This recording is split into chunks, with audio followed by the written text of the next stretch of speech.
6:30 p.m. local time, ladies and gentlemen. Good evening and thank you very much for joining us on another edition of Viewpoint on TBS Television. As a guest tonight, we will be receiving Dr. Gideon Bizenwe. He is a PhD holder and a Master's in Science and Computer Science from Blinkinge Institute of Technology, Sweden, and currently he is a senior university lecturer at the Department of Information Technology, Borås University, still in Sweden. Like yesterday, I told you that we are going to be having some major innovations, and of course today we are bringing you some of those innovations, that is by having guests who are out of Cameroon, be it in other countries in Africa and in other European or Asian countries. And in tonight's edition, we are going to be talking about hosting online courses as a way or a remedy to limit the spread of COVID-19 pandemic. So, in collaboration with our producer or the whole technical crew, we are going to be receiving Dr. Gideon Bizenwe, and we will be accompanied in the studio by Mange Venashus. Good evening to you, Doctor, and thank you very much for honoring our invitation. Good evening, Vanessa, and thank you for inviting me. And it's a pleasure to use your platform to share my views about the effect of COVID on our society, particularly when it comes to online learning. And I would like to start by taking this opportunity to reflect on the several lives that we've lost due to the pandemic, the several lives that have been cut short. I would also like to take this opportunity to reflect on the people that we have lost in the English part of Cameroon, who are facing a double sword here with respect to COVID and also to the conflict that is going on now. So thank you very much, and I look forward to the program. So you stay with us while we welcome Mange Venashus. Good evening to you, Mange Venashus, and welcome. Thank you, Vanessa. Good evening. Good evening to our viewers. And good evening to Dr. Gideon. It has been a while since we met, and it's my pleasure to discuss with him. Let us also share views on ways we can, like Vanessa, like you said, ways we can see how to mitigate the ravaging spread of COVID-19 pandemic. Let us have the first part of the show.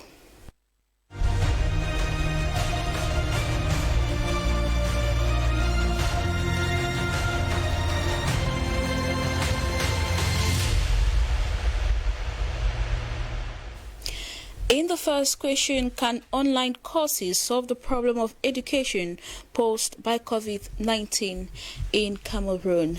Dr. Gideon, over to you. Yes or no? I wish the answer was that simple, but yes, online courses can improve the situation. Maybe not completely alleviate the situation. Mange Venashus, yes or no? In Cameroon, I say no. No. In the second question, are there better options that could be used, especially during this pandemic period? Doctor? Consider the one-to-many relationship that exists between teachers and students, or maybe in some cases many-to-many. Then there is no parallel system that I can think of. And so the answer is no parallel system to the internet. To the internet. Mange Venashus? Yes, I share the same opinion that there is no other option than using the internet. Let us have the debate.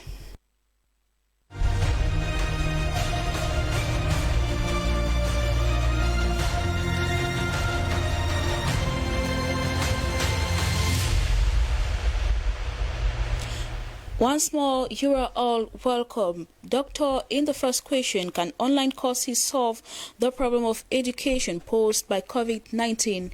Case study, Cameroon. And you think that online courses are far way better as a way to limit the spread of the pandemic? So what are some of those points that you could outline to support your point of view? Like I said, Vanessa, this might not be just a one-sided coin. Online courses brings with them several opportunities, but they also bring with them a number of challenges. And the easiest way I would like to start look at this would be from three key perspectives. It will be looking at the effect on the learner, the effect on the teaching, and also the effect on the infrastructure that need to be in place for teaching and learning to take place. And several points might fall positive if you're looking at the learner or if you're looking at the teaching. There are a number of issues that need to be looked into carefully before one could come up with a conclusion, the kind of conclusion that you're talking about. For example, when it comes to flexibility, while online teaching and learning might give some flexibility to teachers, it could be questionable whether this flexibility is a positive strength for students who all of a sudden could participate in lectures from any point or from any geographic location without having the constraint of coming to a classroom. One could also think of it in terms of incentives. One of the challenges for students in learning is to be able to gather the incentive that they need in order to participate in the learning process. This incentive becomes a challenge when students have to sit home. There are some indications that students have a better retention once they are engaged, once they have the incentive and participate in online learning. There are several other issues. We could talk about security. Security becomes an issue because of the capabilities of the platforms that are being used. There is the element of group work, whether students participate better in group work when they are sitting individually or when they have a physical meeting. Communication is a challenge because communication is not just talking. There's body language and all the other aspects that come with it. Also, lack of confidence. When students cannot see other students, listen to other students, act as a group, they tend to double guess their own positions. They tend to lack confidence in what they are doing because of interaction. When it comes to looking at it from the teaching perspective, of course, there are positive elements. The scalability, the fact that you can teach more students than the classroom can permit. But on the other hand, you have limited pedagogical options. Another key challenge is how do you assess and certify that a student does something when you cannot physically control the environment in which the student is using. You have flexibility. You can be able to give lectures from anywhere as well. There's less time. You don't have to travel to work and so on and so forth. So there are several aspects that might need to be taken into consideration in order to actually gauge the effects of online studies. And this is going to take several years after the corona pandemic hopefully is over before we can actually ascertain how this has changed the educational landscape. And when it comes to the physical infrastructure, of course, we know that there are positive part of it. Well, we don't make use of the classroom. We are not limited by the classroom. Maybe we save some electricity or maybe water bills and so on, but also it could lead to some difficulties in terms of the economic models. Thank you very much, Dr. Gideon. But I would still like to know from you, as an information and technology university lecturer, looking at the case study of Cameroon, is it possible for us to adopt this system of teaching, that is teaching online? Because some few years back, that is 1 year back, when the Ministry of Secondary Education adopted that format of teaching, a lot of students and parents even were complaining that they do not have access to their courses. If the question is the maturity of the technology, then the answer is yes. The technology has come a long way. The challenges that Cameroon face as a country would be with respect to the infrastructure. This is no news to anybody. For you to deliver online education, the infrastructure has to be there. Without the necessary infrastructure, this becomes a very difficult thing to do in Cameroon, of course. So I think the right way to go would be to assess the availability of internet coverage to begin with, and if every single child that goes to school has access to the internet. If there isn't, then the government might decide to start by making sure that internet is available or they can discuss online education. Otherwise, it's just not possible. Otherwise, it's just not possible. Thank you very much, Dr. Gideon. You stay with us while we get the point of view of Mange Venashus, who rather thinks that online courses cannot solve the problem of education posed by the coronavirus pandemic. Mange Venashus, Dr. Gideon talked of some of the advantages: flexibility, incentive, security, and maybe lack of confidence on the part of the students. So, what makes you think that this will not solve the problem to the pandemic? Yes, we are talking about the situation with the case study being what we have in Cameroon. And if you put what we have in Cameroon, we are trying to find out, is it possible that we overcome the barrier, the challenges of curbing the spread of COVID-19 pandemic and then going on with lectures or with classes? You would understand that if we take the situation in Cameroon, it is not possible, because when you listen to what Doctor said, he indicated some setbacks that Cameroon has in terms of infrastructure, in terms of internet connection. Cameroon is not limited to Douala or Yaoundé, Bafoussam, Bamenda. Even when we talk of Bamenda, Bafoussam, there are some areas in these regions that internet is still, a far-fetched concept for them. It won't. If we have to go by that, it means those areas automatically are knocked off from the concept of education, because they will not be able to cope up with internet. So when we talk of internet coverage in Cameroon, it is a problem.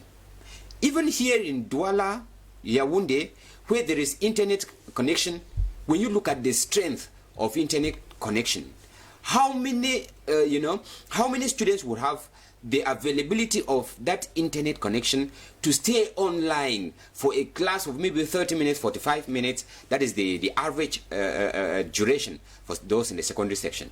How many of them would be able to afford? Because just having the simple megabyte, you discover that it is quite expensive for such kinds of ventures. Because if we have them just for text, it may go. But when it comes to video, where you have to listen to the teacher delivers lecture, it will become a problem. That is video calls. It will become a problem. Another issue is the problem of electricity. We know when we talk of internet, we talk of making use of electricity. You cannot do without. How many of our localities have reliable electricity connection? When I talk of reliable, is how many of us can boast of electricity maybe 2-3 days with continuous supply? In such cases, it means once there is an interruption in electricity supply, there will be interruption in classes. And with such interruptions, it would not be possible to talk about the educational calendar, calendar, curriculum, coverage of the program. So when you put all this together, Doctor said something about infrastructure as well. How many of our students or our parents will make use of up-to-date infrastructure, like call it cell phones, that will permit their children to communicate with the teacher who is giving out lectures, maybe from class or from school or from home? Because they tell us that out there in Western countries, Doctor would affirm that most of them lecture from home, and the infrastructure permits them to do that, so it's possible for that to take place. But in our context, we would not be able to do it.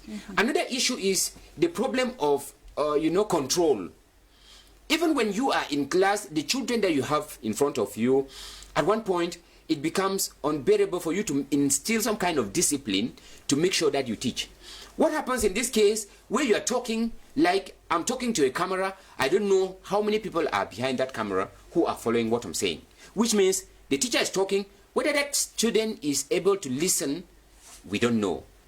When it comes to infrastructure, the question of exchange, teaching and learning, the teacher is not able to interact with his learners because the connection is not that call it good. Yes. So if children cannot communicate with you, imagine a student who has a question and he has to ask a question.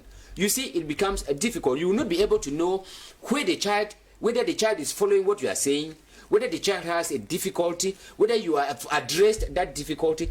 Interaction will not be fluent, and in such case, it will not be possible in Cameroon. I know, like Doctor said, if we are talking about the concept of using the internet, it is practical.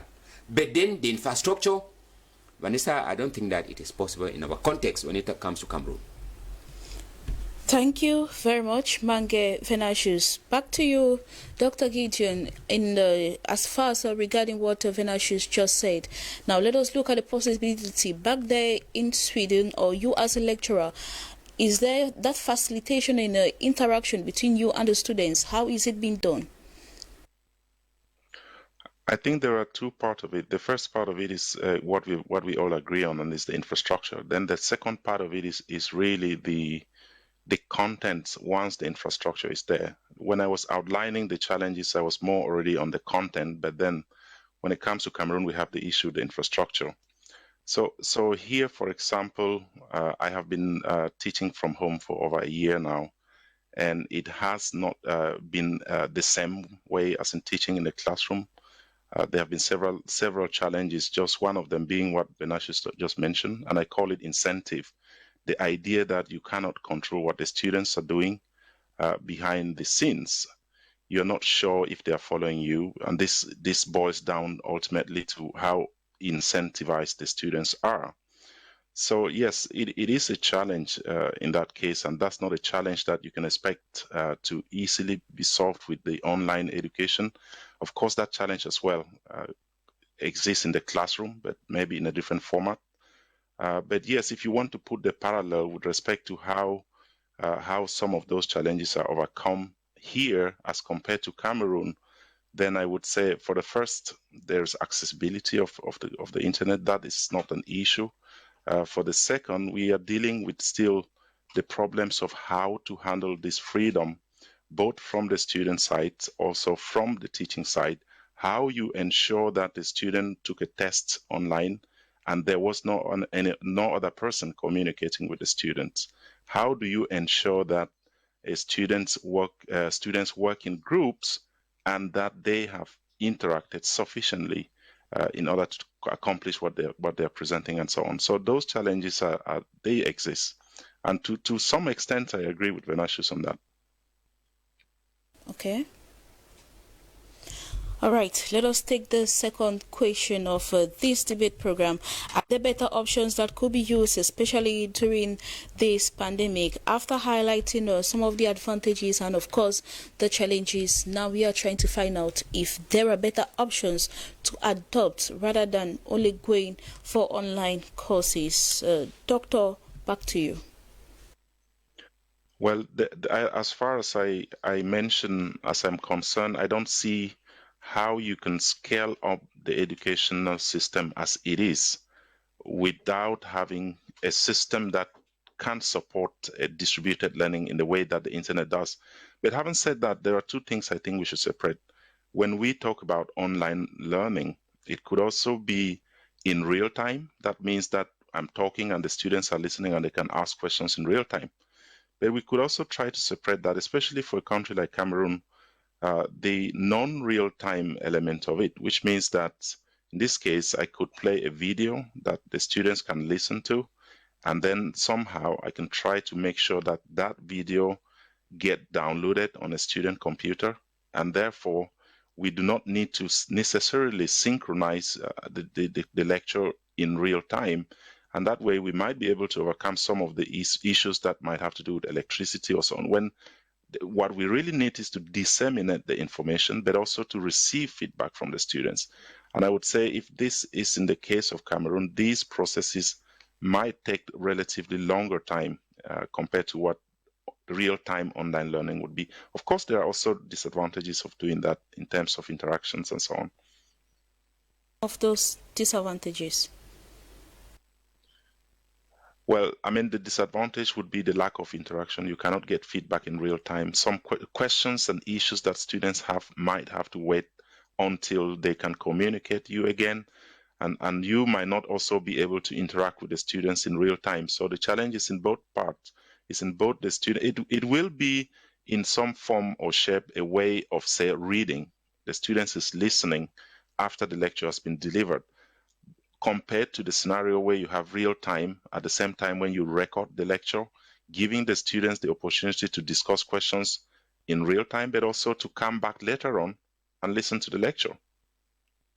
Thank you very much, Dr. Mange Venashus. Equally think that there are no better options that could be used, especially during this period. Doctor just talked of real-time learning and the non-real-time learning, which if it is to be applied in a Cameroonian context, it is still difficult or challenging. Yes, Vanessa, we were talking about ways to curb the spread of coronavirus. One of the means was to ask learners to stay at home. You know, what you were telling us as a lockdown. You were supposed to stay at home. And if we are supposed to stay at home, it doesn't mean that children should not learn. We still let classes go on. But like we said, if you have to talk about ways of making sure that we keep the teaching learning process ongoing, even in lockdown, there are no better ways than the internet, than the use of the internet. But then, with the use of the internet, given the shortcomings, like I said, that we have, especially in the case in Cameroon, there are still possibilities that we can bypass, you see, the difficulties that we have, the question of real-time learning. We talked of the strength of the internet connections that we have, perhaps in Cameroon as a country, or Africa in general. And if we have to continue with learning, there are possibilities of, let us have lectures delivered in soft copies. Let us put away the question of videos, because we know if you have to do what we call video, online lectures, real-time lectures, like Doctor was saying, it needs, strong and reliable internet connection. If teachers could have their material brought down in soft copies and circulate them like text to their learners, I think like each learner has maybe a Facebook address or an address, electronic address through which you can post the content of the lecture, and then the child studies, and if there are worries, the child would send the worries, maybe the question, and the teacher works on them. I know it will be time consuming. I know because the teacher has to address maybe 50 students that are supposed to be in this course, and there are 50 questions, you have to answer them 50 times. Whereas if it was, a real-time lecture, once you are answering question from student A, you may be solving a situation that student B, C might have had, and that will save time. But because of the constraint of, lack of infrastructure that we have, I think if we go that way, it will be able to reduce the impact of just letting it go. Then there is this issue of, Vanessa will talk of unreliable internet connection. It is not as if Cameroon or Africa is cursed that we cannot have a reliable internet connection. It is possible.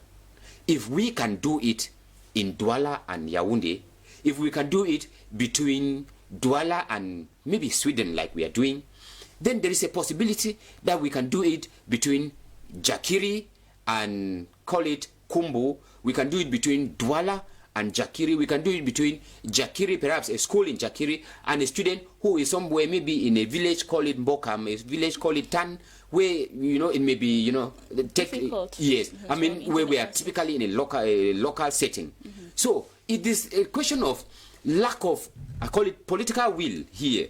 Because if the powers that be want to update our internet infrastructure, they can do it, Vanessa. I think it is the lack of the political will to update those. We cannot say that Africa has been condemned not to have internet connections that maybe Western countries can have. Anyway, thank you very much, Mange Venashus. Maybe in our subsequent edition, we are going to be looking at the strength of the internet in Africa. But back to Doctor. Doctor, I would like to know from you, to what extent do you appreciate the management of COVID-19 in Cameroon? That's a difficult question. The question may be, to what extent have the world succeeded in handling the COVID? And everybody's wish is that we had left this in 2020, but we are in 2021, and we still wish that 2021 shouldn't round up while we're still talking COVID. But when it comes to Cameroon, I think it's several elements that we can think about, especially when it comes to education, as we're talking about. One of the good side of it is that teenagers somehow are sort of, they are not affected in the same way that the elderly people are being affected, which in some way makes it easier for them relative to the elderly population. And that means that their education maybe should not have been interrupted in the same way that it has.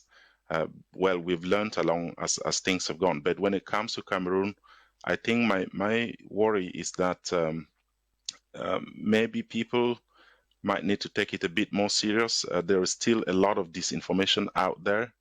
I'm involved in one initiative where we are working on tools of how to manage disinformation in relation to COVID, and particularly for the African continent. And also, I think this is a major problem in Cameroon when it comes to disinformation.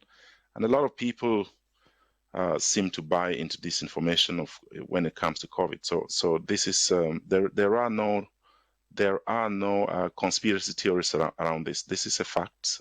It's killing people, and people need to stay safe, and the government need to do its job in terms of informing people, but also in terms of acquiring the solutions that individuals cannot be able to afford, such as vaccines, such as putting in place conduct of practices that will minimize the spread, as in the case of education, like you've mentioned, but also being transparent about it and publishing statistics that would inform people on what decisions they should make in order to minimize this. Thank you very much, Doctor, for your intervention and, of course, your point of view. It has been a pleasure having you back there in Sweden. Thank you very much. Thank you very much, Vanessa, and thank you, Venatius, and I hope you have a nice Tuesday. Thank you very much also for the wishes, Manga Venatius. It has been a pleasure having you. Actually, Vanessa, you know, when you have an old-time friend like that, you know, it gives you you feel connected at least. That's it, ladies and gentlemen. This was a surprise package we had for you. And of course, I will not go without applauding the technical capabilities of our technicians being directed by McDonald Tombo. That said, stay tuned. We'll have more opportunities to have international guests and get their point of view as far as issues of concern are in Cameroon, Africa, and the world as a whole. Do stay tuned. Coming up next, we'll be having the Primetime Newscast. Goodbye.